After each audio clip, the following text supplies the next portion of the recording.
무역 분쟁을 벌이고 있는 미국과 중국이 워싱턴에서 무역 협상을 재개합니다. 오는 11월 미중 정상회담을 통해 일괄 타격을 추진하고 있다라는 보도가 나온 가운데 이 협상 진전을 위한 돌파구를 찾을 수 있을지 주목됩니다. 한편 트럼프 대통령은 어제였죠. 협상 직전 중국의 환율 조작을 정면으로 거론하고 나섰는데요. 아무래도 이번 협상에서 위안화 환율 문제가 핵심 의제로 떠오를 것 같습니다. 자세한 이야기 전문가와 나눠보겠습니다. 동국대 국제통상학부 광노성 교수입니다. 어서 오세요. 안녕하세요.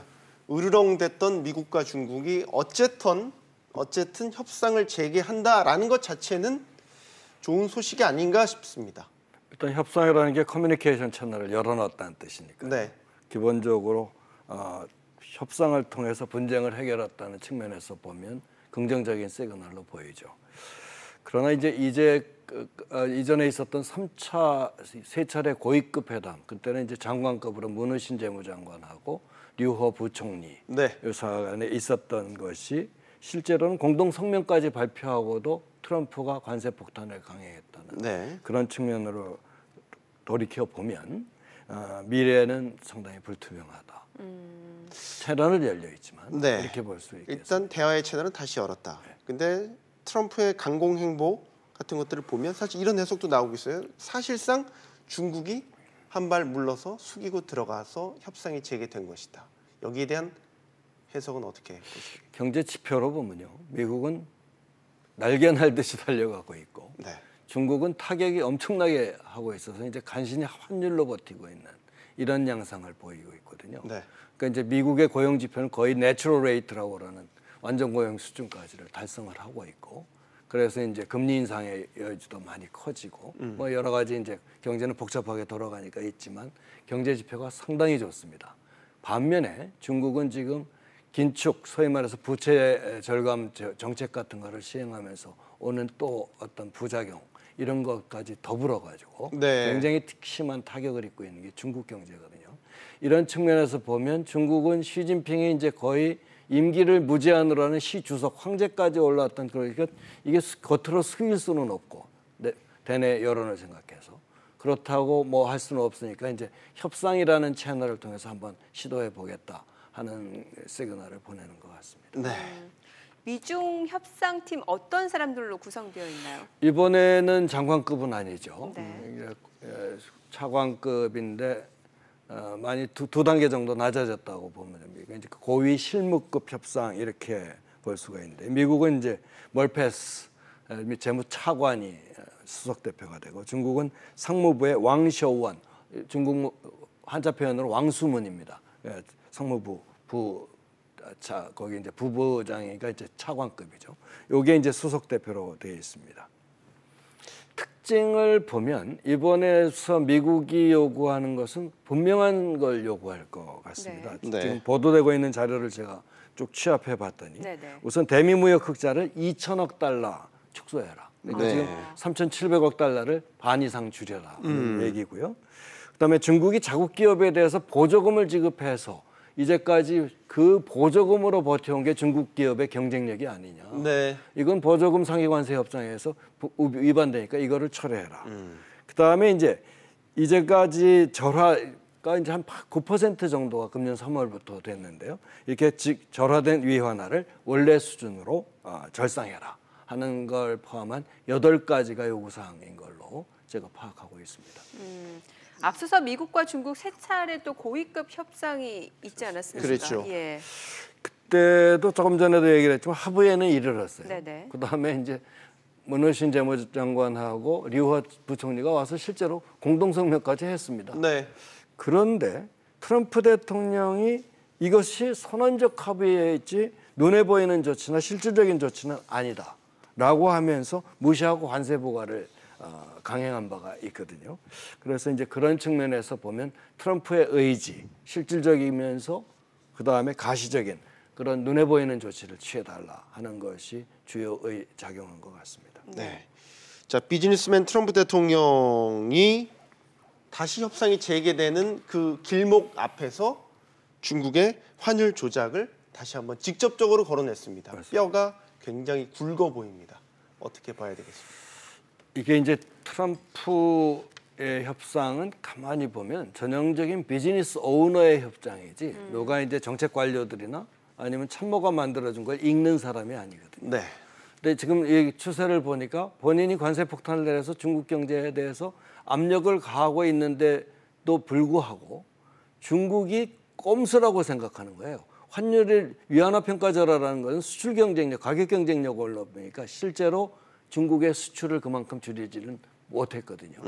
이게 실제로 보면 금년 상반기까지 중국하고 일본, 유럽이 수출한 것이 거의 작년보다 8.2%나 오히려 무역 수지가 흑자가 증가가 됐어요. 그런 측면에서 관세 폭탄의 맥인데 실효는 없구나. 이것이 위완화의 평가절하를 통한 어떤 꼼수가 아니냐. 네. 그래서 이제 내리는 조치라고 보입니다. 그럼 실질적으로 트럼프 대통령이 시진핑 주석한테 원하는 거는 뭐라고 볼 수 있는 겁니까? 우선 가시적인 것은 예. 보조금, 기업에 대한 보조금 지급을 중단해라. 네. 그다음에 기술 탈취, 합작 투자하면서 또는 이 기업의 M&A 인수를 하면서 기술을 요구를 하거든요. 이런 거를 금지하는 같은 좀 더 표현을 하자면 좀 심한 표현은 국가 주도에 의한 경제 국수주의를 포기하라 하는 것이 이제 첫 번째 가시적인 요구겠지만, 그러나 궁극적으로는 미국의 패권에 도전하지 마라. 그 패권에 도전하지 않는 것은 시장 경제와 자유변동 환율 제도 같은 이 시장 경제의 전환이라는 체제 전환까지 요구하는 그런 것이 보이라고 생각이 됩니다. 어쨌든 이번 무역 전쟁으로 시진핑 중국 국가주석이 코너에 몰렸다. 중국 내에서도 시진핑 주석의 어떤 카리스마, 지도력에 대한 의구심이 일어나기 시작했다. 뭐 이런 식들의 해석들이 나오고 분석들이 나오고 있어서 이런 와중에 시진핑 주석의 전격적인 방북 소식이 전해졌습니다. 어떻게 보면 시진핑 입장에서는 경제적으로 어려움을 겪는 이 상황을 어떤 방북이라는 새로운 카드로 돌파구를 마련해 보겠다. 이런 식의 연결고리를 갖고 해석들이 나오고 있어서요. 맞습니다. 여기에 대해서는 어떻게 일단 시진핑 방북이 이제 특히 구구절 이제 전승 기념 그렇습니다. 그때를 중심으로 한 것들을 보면 요게 이제 미중과 미북 북미 간의 싱가포르 합의하고 연장선상에서 생각을 해봐야 되거든요. 싱가포르 합의 이전에 김정은 위원장이 중국을 먼저 방문했고 네. 합의 이후에도 또 방문했어. 그 이후에 실제로 실천 과정에서 보니까 중국을 큰 형님이라고 믿고 이 자꾸 실천하는데 이제 어떤 주저했단 말이에요. 네. 그렇다면 배후에 중국이 있다라는 것을 해서 이제 이번에 위안화 같은 것도 이제 미 무역회담에서 시진핑을 지목해서 한 거거든요. 그래서 이제 지금 보면 바로 시진핑 주석이 북한에 방문하는 그 과정을 통해서 둘 사이의 연계를 통해서 또 하나의 협상에서의 칩 같은 걸 만들려는 것이 아닌가 하는 의도가 보입니다. 근데 과연 이것이 트럼프한테 그렇게 보일 것일까? 저는 그렇게 생각하지 않아요. 네. 시진핑 주석은 그렇게 생각하겠지만 트럼프는 오히려 더 강세를 취할 것이다. 왜? 바기닝 칩은 미국이 지고 있지 중국이 지고 있는 거 거의 없기 때문에 그런 측면에서 안보 동맹이라고 하는 북중 간의 이런 것의 효과가 과시 효과가 과연 있을까? 글쎄요, 저는 회의적입니다. 알겠습니다. 자, 이제 이번 협상과는 별도로 트럼프 행정부가 지금 23일부터죠. 160억 달러 규모의 중국 수입품에 이제 25% 관세를 부과하게 되고 여기에다가 또 2천억 달러 규모의 그 중국 제품에 추가 관세를 물리기 위한 공청회도 지금 진행이 되고 있는데 현재까지 흐름으로 봤을 때는 어찌됐건 트럼프발 무역 분쟁이 굉장히 본격화되고 가시화되고 있는 모습이거든요.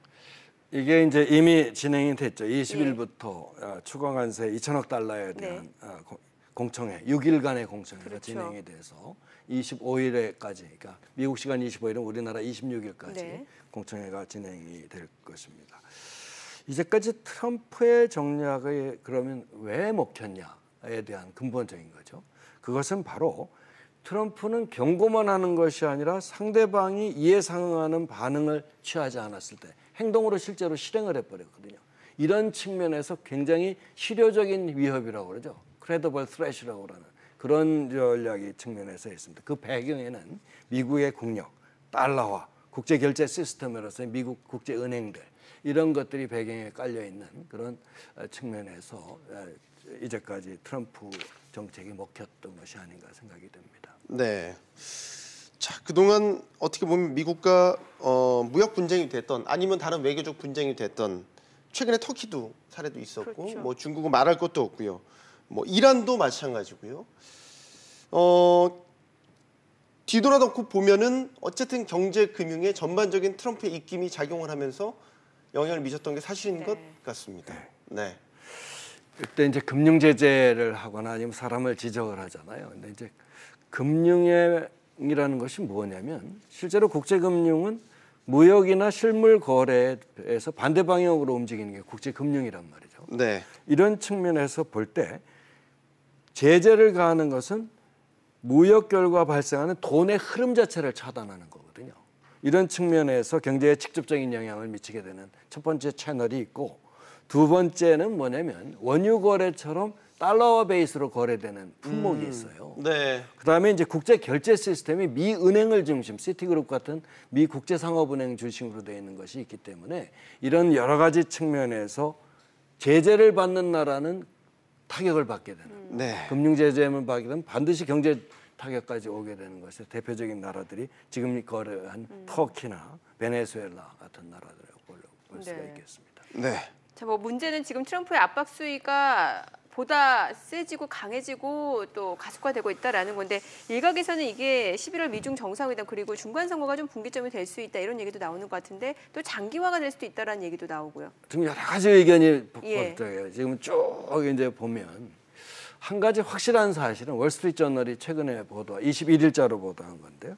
중간 선거일인 11월 이전까지 이번 중미 무역 협상을 합의하는 그런 로드맵을 만들었다. 네.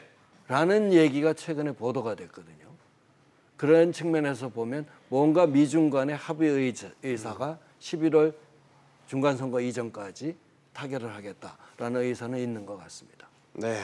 네. 마지막 질문. 그럼 우리의 대비 전략 이 시점에서 예. 어떤 전략 보십니까? 우선 기본적으로는 두 가지 대응이죠. 우선 대외 환경 측면에서 우리가 이렇게 당했고 있는데다가 국내 환경이 더욱더 어려워진 게 이제 현재 상황이잖아요.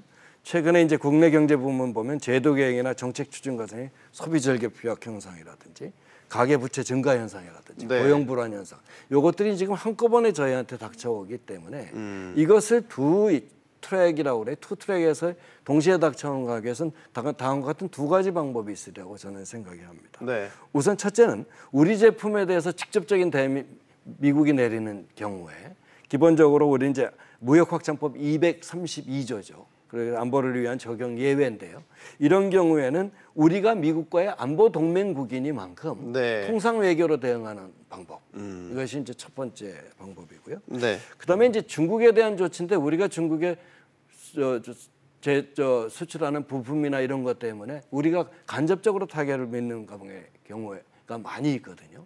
특히 이제 한 78%가 부품이나 소재이기 때문에 이때는 장기적으로 보면 중국 의존을 줄이는 수밖에 없습니다. 결국은 시장 다변화가 필요할 것이고 지금으로라도 결코 우리 제품을 때릴 수 없는 고기술 품목, 이것이 없으면 미국 기업 자체가 휘청거리는 네. 그런 기업점에서 그런 것을 개발하고 수출하는 집중하는 전략, 이것이 두 트랙으로 우리가 필요한 전략이 아닌가 생각이 됩니다. 알겠습니다. 무역 전쟁 우리 전략까지 들어봤습니다. 광노성 교수였습니다. 감사합니다. 네. 잘 들었습니다.